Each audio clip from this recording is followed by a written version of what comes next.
जय हिंद साथियों, स्वागत है आपका self study classes with Sumit Jain YouTube channel में।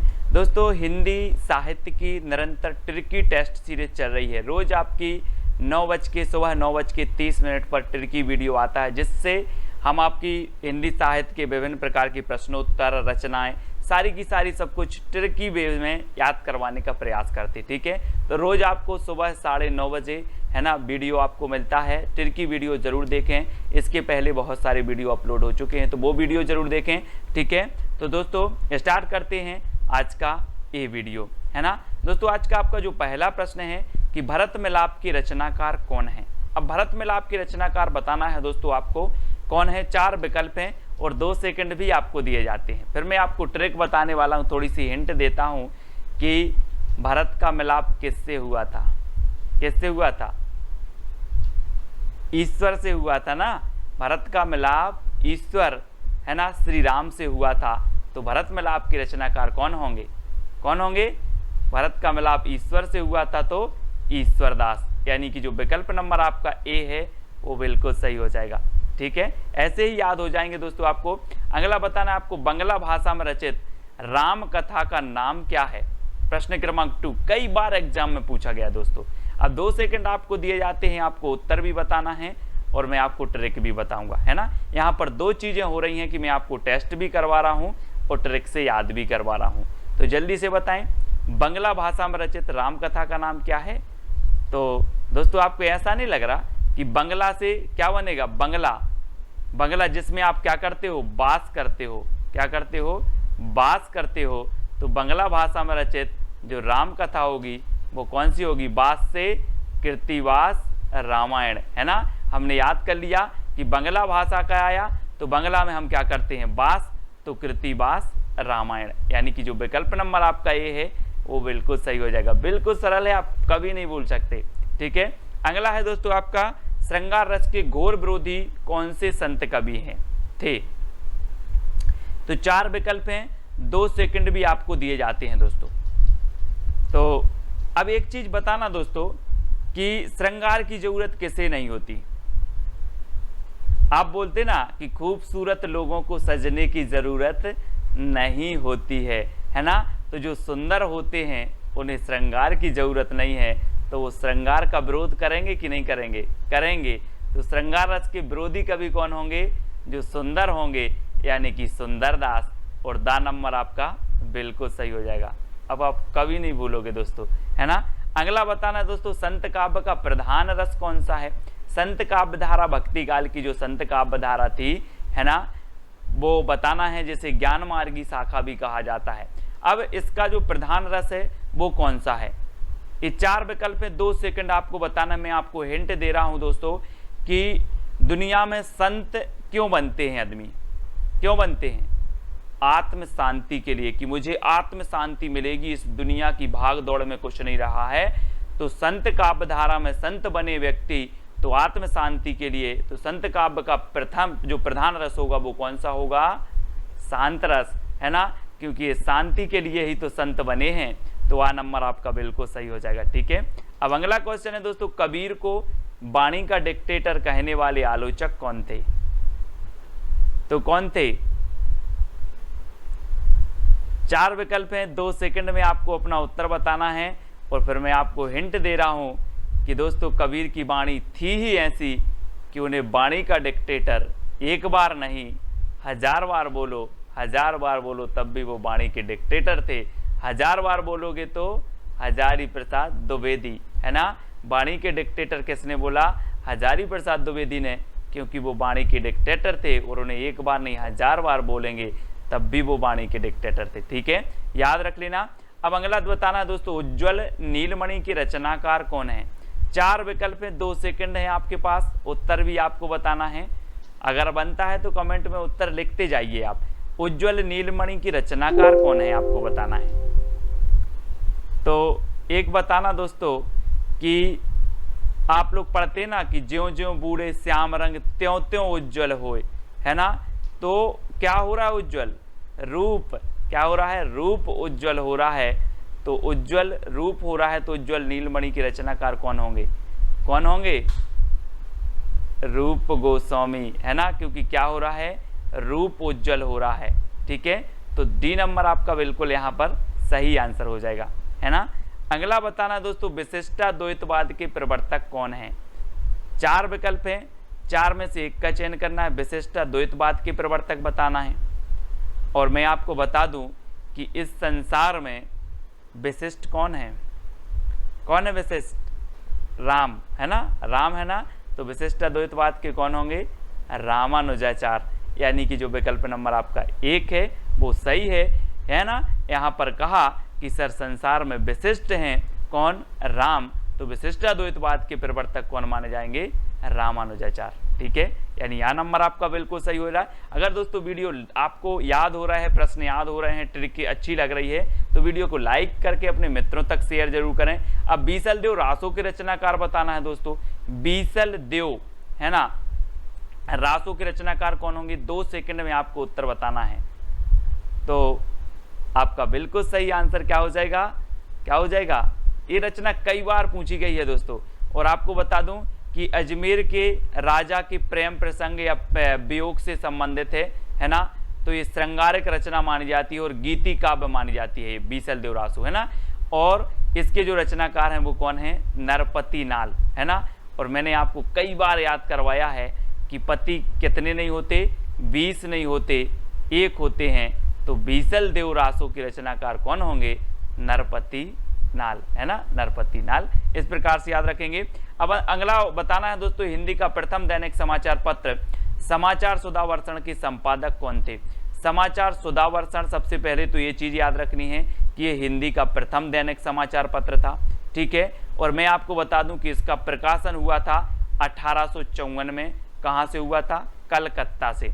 ठीक है, कलकत्ता से हुआ था। लेकिन इसके संपादक कौन थे, तो ये चीज आपको बतानी है दोस्तों। एक चीज बताना जरा आप, कि जो आप समाचार देखते हो तो सुंदर सुंदर समाचार, है ना, आप चाहते हो यार सुंदर सुंदर समाचार मिल जाए, अच्छी अच्छी है ना, सनसनी खबर मिल जाए, सुंदर सुंदर।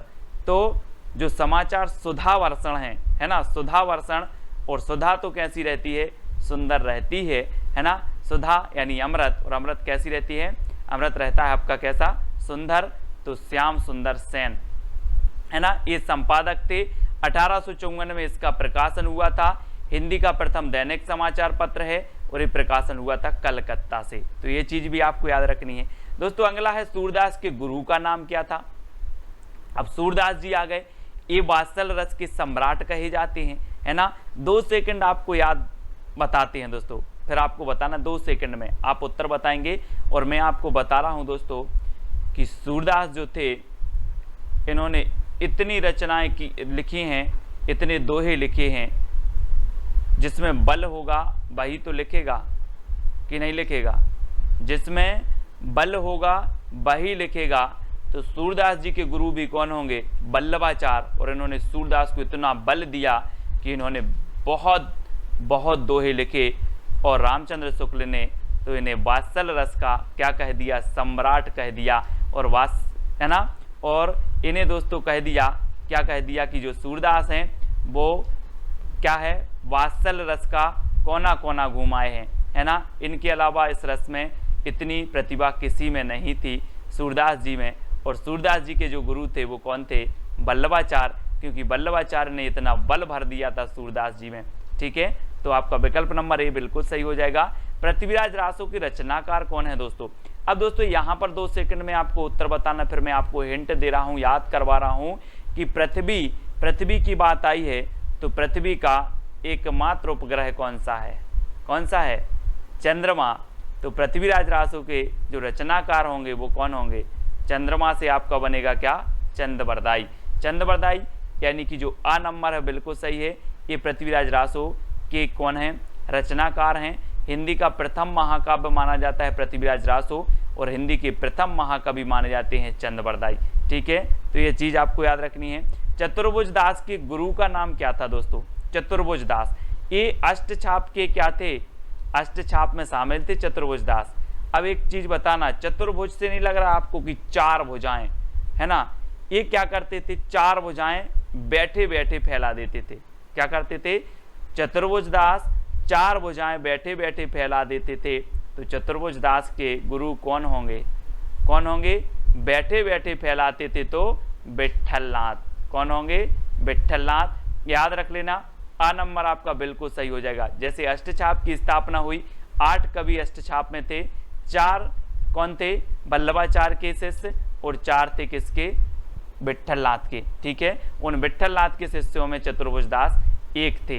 चतुर्भुज दास ने बैठे बैठे भुजा फैला दी, तो इनके गुरु का नाम हो गया विट्ठलनाथ। इस प्रकार से अगला बताना दोस्तों, संदेश रासक के रचयिता कौन है?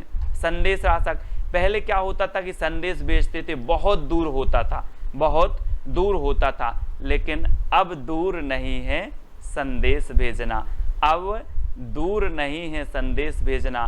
तो संदेश रासक के रचयिता कौन हो जाएंगे? अब दूर नहीं है से अब्दुर रहमान, अब दूर नहीं है से अब्दुर रहमान, अब दूर नहीं है संदेश भेजना। तो अब्दुर रहमान इसके रचनाकार हैं, और इन्हें अद्दहमाण भी कहा जाता है। क्या कहा जाता है? अद्दहमाण। याद रख लेना, आ नंबर आपका बिल्कुल सही होगा। महापुराण की रचयिता कौन है दोस्तों? महापुराण।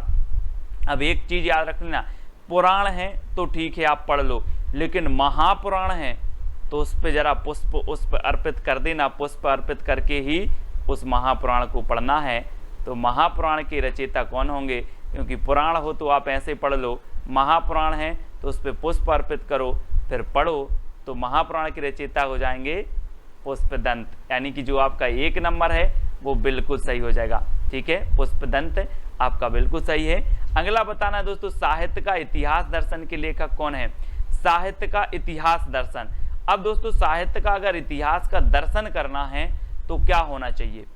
क्या होना चाहिए? लोचन। यानी कि आपके पास आप जो दर्शन करोगे आप लोचन से करोगे, तो साहित्य का इतिहास दर्शन के लेखक कौन होंगे? कौन होंगे? नलिन बिलोचन, यानी कि लोचन शर्मा। तो आप लोचन से क्या करोगे? दर्शन करोगे साहित्य इतिहास का। तो सी नंबर आपका सा नंबर बिल्कुल सही हो जाएगा। ठीक है, अगला बताना दोस्तों, हिंदी खड़ी बोली का प्रथम कवि कौन माना जाता है? 4 विकल्प हैं और 2 सेकंड में आप अपना उत्तर बताएंगे। मैं आपको थोड़ी सी हिंट देता हूं कि हिंदी का जो खड़ी बोली का प्रथम कवि होगा, वो खड़ी बोली का प्रथम कवि अमीर होगा कि गरीब होगा? अमीर होगा ना। हिंदी खड़ी बोली का प्रथम कवि गरीब नहीं होगा, वो अमीर होगा, है ना। तो कौन हो जाएंगे?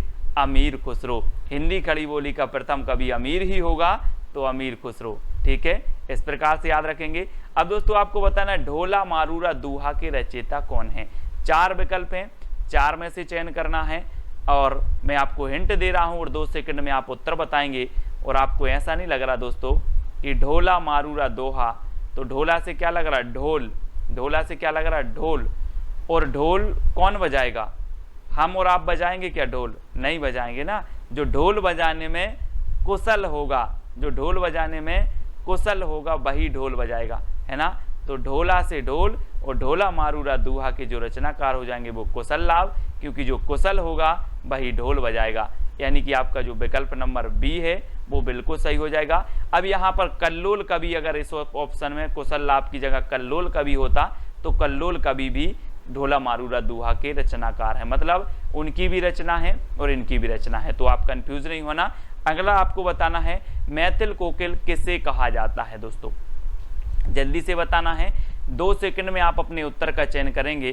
कई बार एग्जाम में पूछा गया मैथिल कोकिल किसे कहा जाता है? अमीर खुसरो को, विद्यापति को, दामोदर को, या फिर लक्ष्मीधर को?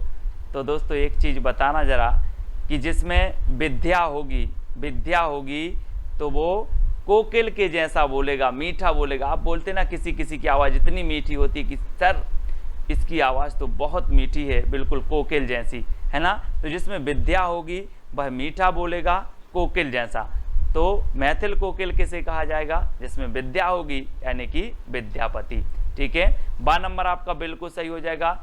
इनकी रचना है दोस्तों, एक रचना है इनकी कीर्ति पताका, है ना। कौन सी है?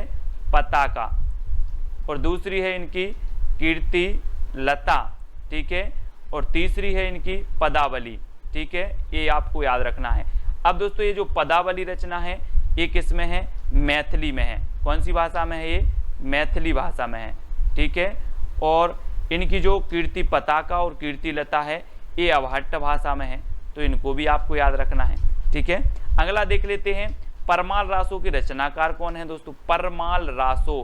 अब परमाल रासों को दोस्तों मैं आपको बता दूं कि आला खंड भी कहा जाता है। क्या कहा जाता है? आला खंड। और आपने देखा होगा कि गाँव में अगर आला हो रहा है तो व्यक्ति सोता है कि जगता है? जल्दी बताओ, जगता है ना। अगर आला हो रहा है तो व्यक्ति जगता है। तो आला खंड के रचयिता कौन होंगे? जगनेक। और ऐसे भी याद रखें जैसे परमाल, यानी कि दूसरों का माल, दूसरों की जो सामग्री है उसको अगर चोर चुराते हैं तो क्या करते हैं? जगते हैं, रात में जगते हैं, तो भी जगनेक आपका आ नंबर बिल्कुल सही हो जाएगा। परमाल को चुराना है तो जगना पड़ेगा, तो जगनेक है ना। इस प्रकार से अगला बताना है दोस्तों, संदेश रासक किस प्रकार का काव्य है? अभी हमने पढ़ा था कि संदेश रासक के रचयिता कौन है? अब्दुल रहमान। लेकिन ये किस प्रकार का काव्य है, ऐसा भी क्वेश्चन पूछ लिया जाता है। तो एक चीज बताना दोस्तों, अब आप मोबाइल में क्या भेजते हो? कभी कभी संदेश भेजते हो, संदेश हमेशा भेजते हो, व्हाट्सअप चल गया अब तो, है ना। संदेश भेजते हो तो कभी कभी आपका संदेश क्या हो जाता है? खंडित हो जाता है। बोले ये तो गया ही नहीं यार, खंडित हो गया। खंडित हो गया ना। क्या खंडित हो गया? संदेश खंडित हो गया। तो ये संदेश रासक जो काव्य है ये कौन सा होगा? खंड काव्य। कौन सा होगा? खंड काव्य। तो याद रख लेंगे, संदेश खंड हो गया, खंडित हो गया तो खंड काव्य, है ना। अब्दुल रहमान का ये जो है ग्रंथ माना जाता है, तो इसको याद रखेंगे। अब दोस्तों एक चैलेंज प्रश्न है जिसका उत्तर आपको कमेंट में लिखना है और साथ ही कमेंट के माध्यम से बता देना है कि सर वीडियो बहुत अच्छा लगा, सारे के सारे प्रश्न याद हो गए और आपके लिए बहुत ही उपयोगी है। इस प्रकार की अगर आप ट्रिक चाहते हो तो जितने भी लोगों ने ये वीडियो देखा है सभी लोग एक कमेंट प्रोत्साहन के माध्यम से लिखेंगे और एक कमेंट इस चैलेंज प्रश्न का उत्तर बताएंगे। ठीक है, हिंदी का प्रथम महाकाव्य कौन सा है ये आपको लिखना है, इसका उत्तर आपको बताना है। इसी प्रकार से जितनी भी आपकी रचनाएं होंगी, जितने भी प्रश्न हिंदी साहित्य के होंगे, सारे के सारे प्रश्न मैं आपको ट्रिक से याद करवा दूंगा। बिल्कुल टेंशन मत लेना। आप किसी भी एग्जाम की तैयारी कर रहे हैं हिंदी साहित्य से संबंधित तो पूछा ही जाता है। पिछले वीडियो में हमने आपसे एक क्वेश्चन पूछा था, अष्टछाप की स्थापना कब हुई? तो इसका उत्तर मैं आपको बता देता हूं। अष्टछाप की स्थापना हुई दोस्तों 1565 ईस्वी में। किसने की? तो विट्ठल नाथ ने की। ठीक है, किसने? विट्ठल नाथ ने की। और विट्ठल नाथ के जो पिता थे दोस्तों वो कौन थे? बल्लभाचार्य। कौन थे? बल्लभाचार्य। ठीक है, इस प्रकार से आपको याद रख लेना है, ये बल्लभाचार्य थे। और बल्लभाचार्य दोस्तों के गुरु कौन थे? तो विष्णु स्वामी थे। ठीक है, और बल्लभाचार्य के कितने शिष्य थे? तो 4 शिष्य थे जो अष्टछाप में, है ना, विट्ठल नाथ ने लिए थे, 4 शिष्य ने। और 4 शिष्य कौन थे? विट्ठल नाथ के। तो इस प्रकार से अष्टछाप की स्थापना हुई थी 1565 ईस्वी में और की थी किसने? विट्ठल नाथ ने। ठीक है, तो ये चीज़ आपको याद रखनी है। और दोस्तों आपको टेलीग्राम ग्रुप से अवश्य जुड़ना है। टेलीग्राम ग्रुप है अपना, टेलीग्राम ऐप डाउनलोड करना, उसमें सर्च करना IAS स्टडी ट्रैक और ज्वाइन हो जाना। साथ ही ये व्हाट्सअप नंबर दिया है तो हिंदी साहित्य का व्हाट्सअप ग्रुप भी है, उस ग्रुप से आपको अगर जुड़ना है तो आपको 9098609291 इस पर आप मैसेज करोगे, आपको लिंक मिल जाएगी। ठीक है, इंस्टाग्राम में आपको जुड़ना है तो self study classes Sumit Jain search करना है। फेसबुक में भी जुड़ने के लिए आपको सुमित जैन सर्च करना है। अब दोस्तों आप सब्सक्राइब जरूर करना और बेल आइकन को दबाना। ठीक है, बेल आइकन को दबाकर ऑल पर क्लिक आपको जरूर करना है ताकि ऑल वीडियो की इन्फॉर्मेशन आप तक पहुंचे। ठीक है, अब आपको बताना है कि वीडियो कैसा लगा। ठीक है, तो आज के वीडियो के लिए साथियों इतना ही। वीडियो को लाइक करें और शेयर अपने मित्रों तक जरूर करें। जय हिंद,